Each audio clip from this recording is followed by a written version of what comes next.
with the 3Rs. So let's see if my share function will work. Is that all there? Yes. All right, great. Okay, so the 3Rs. The 3Rs are I developed with, as I said earlier, with my wife Ruth. We've been sort of forming these thoughts and contemplating them for a long time. The 3Rs is just a very simplified and easy way to understand some fairly complex and deep problems. So this is just an overview of the basics. The 3Rs are recognize, remove, and return. And I'm going to talk about each of these steps one by one, go through them. They're pretty easy to understand, but each comes with its unique challenges in terms of trying to reduce technology use in our day-to-day lives. So the first R of the 3Rs is recognize. So recognize is a step that a lot of us intuitively, we're already there. We already see it. It's a lot of the stuff that Peter just was talking about. It's where we see that our tech use is a problem in some way.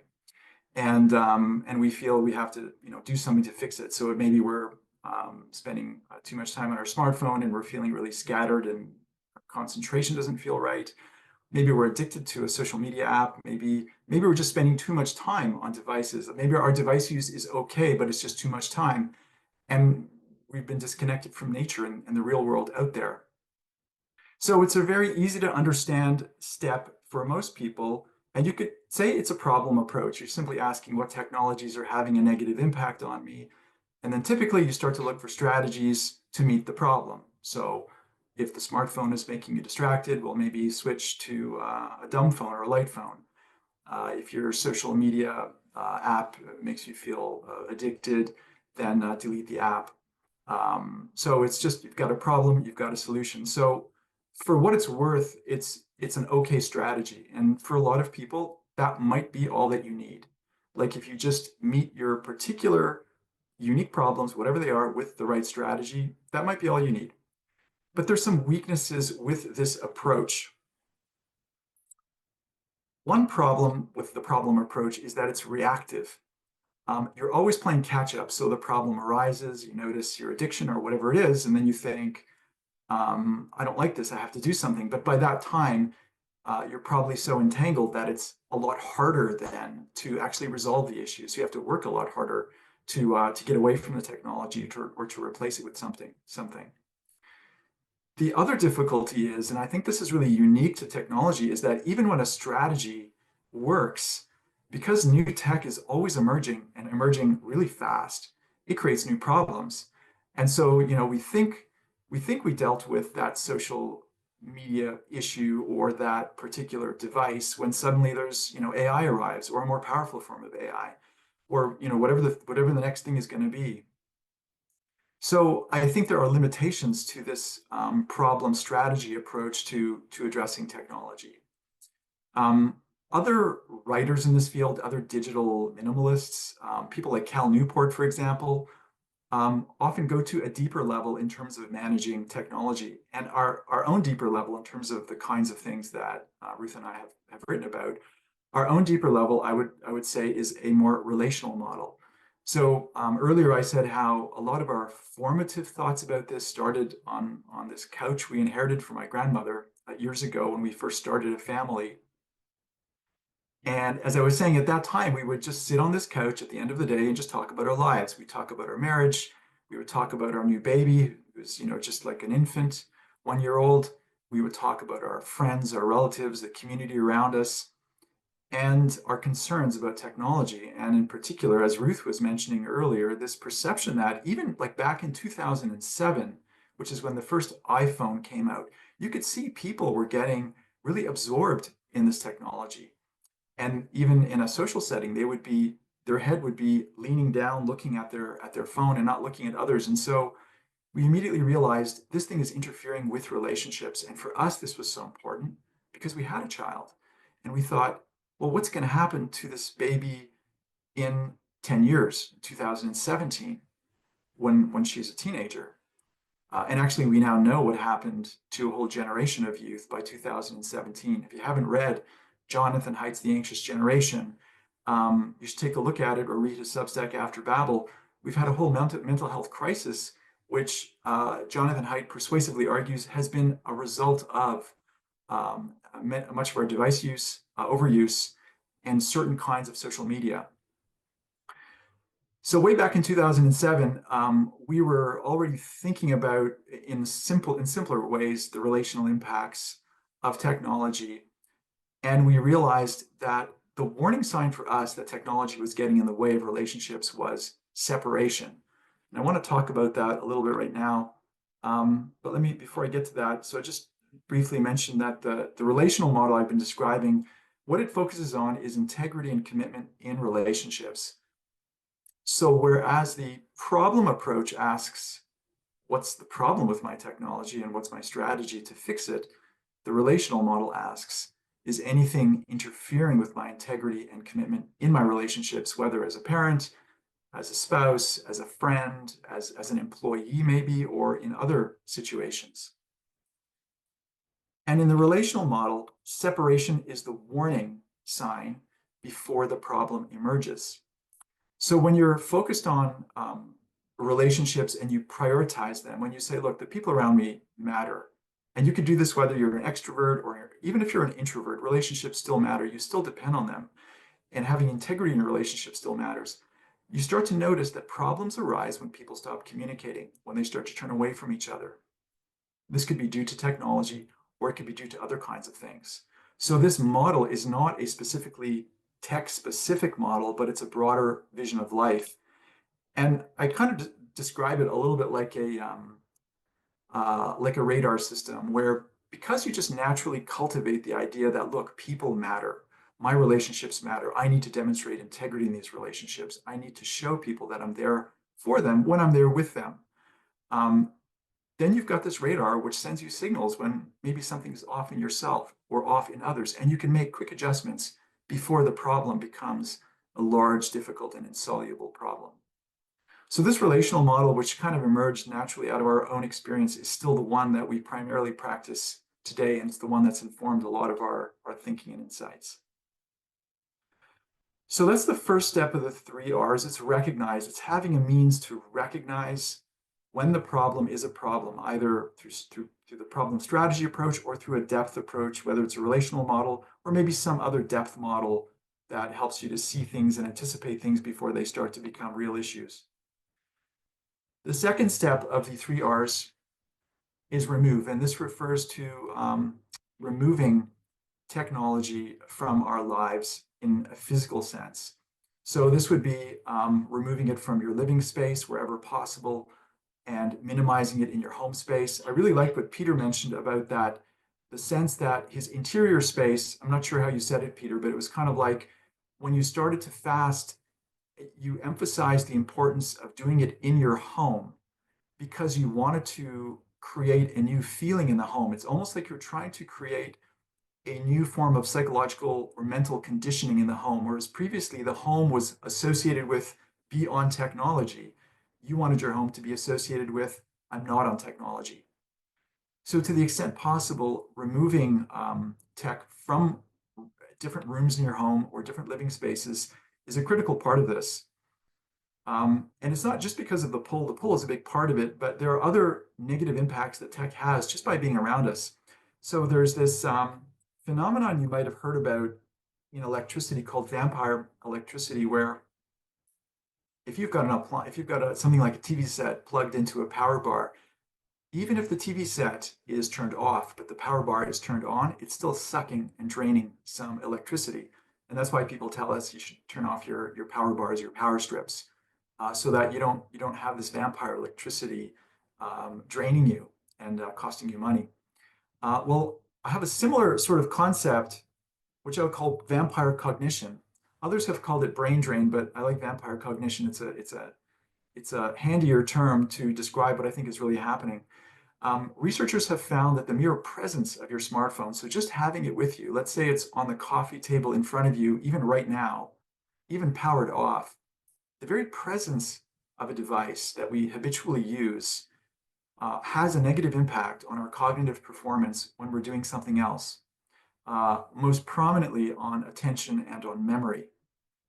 And it's not totally clear why this is the case. Some of the theories are that it's possible that when you have your device near, you're always thinking about it on the edge of awareness. You're kind of at some level thinking, should I check my email? Should I check my notifications? And that's draining a little bit of mental energy.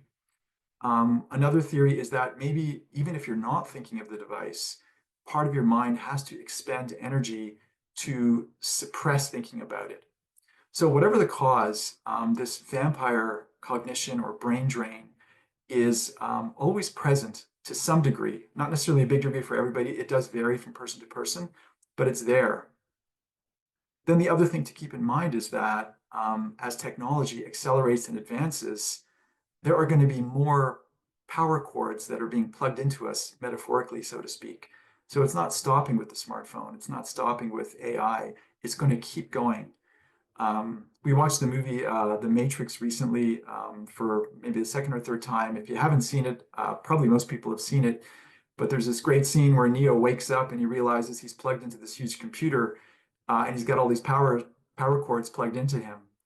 And I think this is figuratively, literally, I mean, I think that movie was a bit prophetic, at least in a symbolic way, as to what's really happening. We're plugged in all the time. Now, having said everything I've said, you might come away with the feeling like I'm a total Luddite. I hate technology and I want to, live in a log cabin. And I have to say that is completely not me. I like technology. Technology absolutely has benefits. So I don't want to seem like I'm just putting it down or saying we shouldn't use it. I would say if we want to collectively understand which technologies are good for us and which are not good for us, there is a powerful question we can ask ourselves. And the question is, does my technology point me back into the real world, or does it point me deeper into the technology? So for instance, if you are an engineer and you're using a design program on your computer to design a bridge, and then you go out and you build the bridge, well, that's a good use of technology. You're doing something in the world. Similarly, if you are a neurosurgeon and you're using an AI-driven 3D animation to look at parts of the brain that are hard to visualize, and that helps you do surgery better, well, that's a great technology. You are able to do now something in a more effective way in the real world. But other technologies don't point us out to the real world. They point us back to the technology. And I call these technoverting technologies. So it's kind of like the smartphone as a classic example. This is not true for everybody, but for many of us, our smartphones just pull us back into the smartphone. Our app pulls us back into the app. It just keeps us there, going deeper and deeper. And so these kinds of technoverting technologies are really problematic. They mess with us mentally because of the algorithms and a variety of reasons. And so my advice to everybody is to ask that question: does my technology point me out into the real world to be more empowered and more able and more capable with my own native talents? Or does it just pull me deeper into the technology? So I say to everybody, don't be a technovert in terms of choosing your technologies. Choose wisely. And if we choose wisely as individuals, then maybe as a society, we'll start to choose more wisely in terms of what we expose ourselves and our children to. So that's a little bit about the remove step, which is getting rid of technology that is not helpful, removing it from your living space in your life wherever possible. Then the third step is return. This is returning back to a more grounded, more human way of living. And when I say that, I mean specifically engaging our minds, engaging our emotions in the real world, engaging our bodies in the real world, engaging our social capacities in the real world. We have areas of the brain that are responsible for all these things, areas that are responsible for attention and cognition, for motor movements, for sensation, for perception. And if we don't exercise these, they do atrophy in some form. We're not as effective at doing these things. So the return to the real world is really to make us be more human. Now, in terms of what this return looks like, you first have to get over the remove hump, which is removing tech from your life, which will involve some form of permanent digital fasting. And that's a bit of a hump for almost everybody, more for some people than for others. And then after you get over that hump, what follows then might be a sense of aimlessness or maybe even boredom, like what do I do now? What am I supposed to do? And what Ruth and I try to encourage people to remember is that there's this old saying, nature abhors a vacuum, and so does the human mind and body. We're not designed to live in a vacuum. So the moment you take away a stimulus like a device, our mind, our body, our emotions start to resonate with other things around us. So we'll just start to naturally engage in the world again. So what we really just have to do is to be patient enough with the process to allow those natural instincts to start to reactivate, to kind of rise up through the boredom and to re-engage with life. And in that sense, that sort of waiting period, that boredom period, that sense of restlessness can be a very fertile period if we stay with it. Now, having said all that, there can be generational differences in terms of how people experience the return. There was a comment earlier in the chat about how somebody had grown up in a much earlier generation where they didn't experience all these devices. And so if you've grown up, particularly before Gen Z, and I'll just put this slide up here, Gen Z is 1997 and onward. So if you grew up before Gen Z, there's a good chance you remember a time when technology wasn't so dominant. You remember a time when people did spend time together and had conversations and were eager to actually be with real people. So it might be easier to kind of recover your default if you still remember that time. If you're a Gen Z or afterward, it may be a little bit difficult depending on how you were raised. But many Gen Zs were raised with devices in the home and in schools and in their peer groups. And so if you're young, you might think, well, what else is there if I remove these devices? If I do step number 2, what is there in life? So that hump, just getting over that hump might be a little more difficult, but you can still get over it. It's just a matter of being patient and waiting through it. And then there are also things you can do to kickstart the process of the return, of trying to reconnect with real life. And there are various things that Ruth and I have written about in terms of kickstarting things. One is simply getting back into relationship situations, social situations, engaging with people when we're around groups of people without our phones present or with our phones put away. We're spending time, working on our emotions, using our minds, expressing our emotions, using our vocabulary, using our memory. There's all kinds of things happening in these situations that ground us in ordinary real life. This is probably the most straightforward way to combat the negative impact of technology, to be with real people. Other things you can do are reading books are another great example. Print books. Print books don't have vampire cognition. When you're on a print book, you can't click on a tab to check your email or to look at your latest notifications. It's just not an option. And so instead of engaging the kind of multitasking, scattered attentional process that tends to dominate when we're jumping around on our screens, deep attention is exercised, our vocabulary is exercised. Reading fiction in particular, and literary fiction and character-driven fiction, has also been shown to improve empathy. So reading books improves your mind, improves your empathic capacities. It makes you a better person. So when you go out into the real world, this is books. If you think of books as a technology, they're a technology that, although they draw you in, they bring you back out a fuller person. And if you want to read more about our thoughts about books, we just wrote an article, just released, I think, yesterday or the day before, called The Reading Rebellion. You could find that on School of the Unconformed or Pilgrims in the Machine. And Ruth actually surveyed some experts on Substack to get their book recommendations. And their list of short books is there, books you can read in a couple of weeks. So that's a great article if you want to get started on just reading as a way of unmachining your mind. Another powerful option is getting back into nature. Nature has been shown to be beneficial to attention and cognition. Walking as well, if you're walking outside or even on a treadmill if you can't get outside, walking has a lot of health and mental health benefits. And we've written about that as well. You can check out our article called The Walking Rebellion. Again, that's available on our Substacks. Another strategy is joining a spiritual community, exploring the spiritual dimension of life. This is a picture of an Orthodox church that we used to attend. The church is empty in the photograph, but it's actually not empty. As you can see in Orthodoxy, people and personalities are really important. And you see people everywhere, even when the church is empty. But of course, when there are actual people in the church, once again, you have a social situation. and you're benefiting in that way, but you've also got a spiritual dimension. And of course, this happens in all kinds of spiritual communities, not just Orthodox communities, but other communities as well. So if you want to add a spiritual dimension to your life and explore that in terms of unmachining your mind, that's an option too. I've written about that on my Substack, Pilgrims in the Machine. You could find that in an article called Disruptive Spirituality, and more recently in an article called Words and the Heart, the Two Mirrors of Prayer. But of all these things, I would say, I would go back to my grandmother's living room couch.